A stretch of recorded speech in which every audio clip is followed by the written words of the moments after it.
Hello साथीहरु, मेरो बाबा चाहिँ भर्खरै पहाडबाट आइछ। हाम्रो पहाड घर पनि छ नि त, त्यहाँबाट हेर्नु न यति धेरै सुन्तला अनि अर्को कार्टुन उता छ है। के कोसीले ल्याइछु म हजुरहरुलाई एउटा एउटा गरेर देखाउँछु। यहाँ भित्र चाहिँ के छ? हाम्रो पहाडमा पनि पहाड बाजुरा अनि बाजुरा पनि सदरमुकाम मार्तडीमै छ। अहिले चाहिँ हामी धनगढीमा छौं। यो चाहिँ मार्तडीबाट ल्याएको है। यति ठुलो फर्सी ल्याइसकेको छ अनि सुन्तला अनि त्यसपछि अरु खै के हो यहाँ भित्र दालहरु।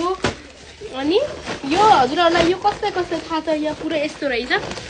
यो गान्टे मुला भन्छ, हाम्रोतिर चाहिँ चोतो भन्छ है यसलाई चाहिँ। अनि यहाँ के छ? यो के हो? साथीहरु, घिउ ल्याउनु भएको छ पहाडबाट, लोकल घिउ ल्याइसकेको छ बुवाले।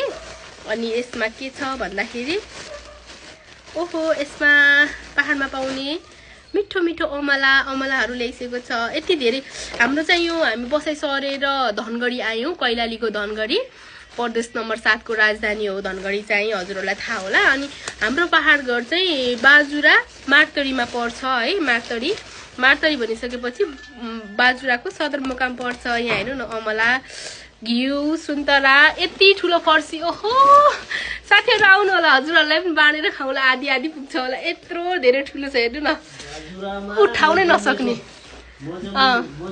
त्यहाँ पनि हाम्रो सुन्तला बारी कति 5-6 बारी होला है हाम्रो ठुलबुवाको लाएर।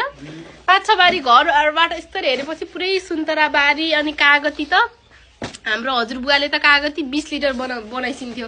यी यति धेरै सुन्तलाहरु छ। हजुरहरु आउनु होला साथीहरु, सबैलाई बाँडी खानलाई।